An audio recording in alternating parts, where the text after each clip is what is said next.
দিচ্ছি নুন আর দিচ্ছি হলুদ। এটাকে খুব ভালো করে মেখে 1 ঘন্টার জন্য ঢাকা দিয়ে রেখে দেবো। এখানে আছে জিরে, ধনে, আদা, পেঁয়াজ কুচি, রসুন আর কাঁচা লঙ্কা। এই সবগুলোকে আমি শিলে ভালো করে বেটে নেব।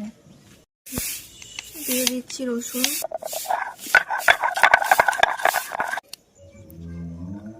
এবার আদাটাকেও বেটে নিচ্ছি, পেঁয়াজটাও বেটে নিচ্ছি, কাঁচা লঙ্কা,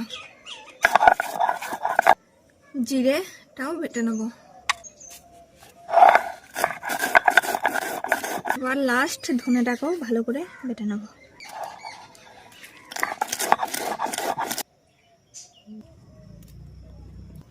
দিয়ে দিলাম তেল, শুভেচ্ছা জানাইছিল, তেজপাতা আর গোটা গরম মশলা।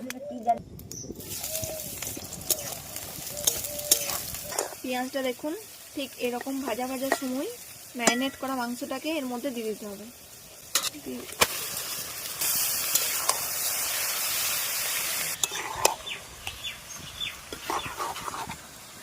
টাইমে দিয়ে দেবো পেঁয়াজ বাটাটা,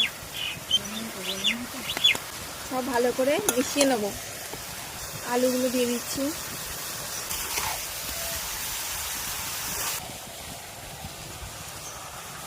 দিয়ে দিচ্ছি আদা বাটা, দিচ্ছি রসুন বাটা,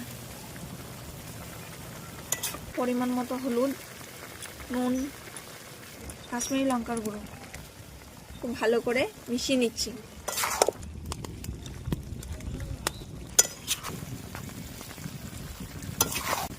জিরে বাটা আর দিচ্ছি ধনে বাটা।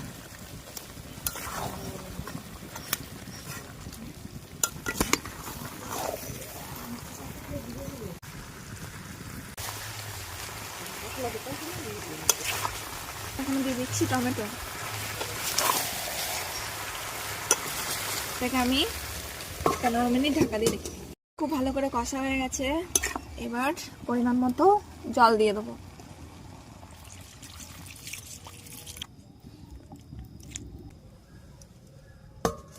হ্যাঁ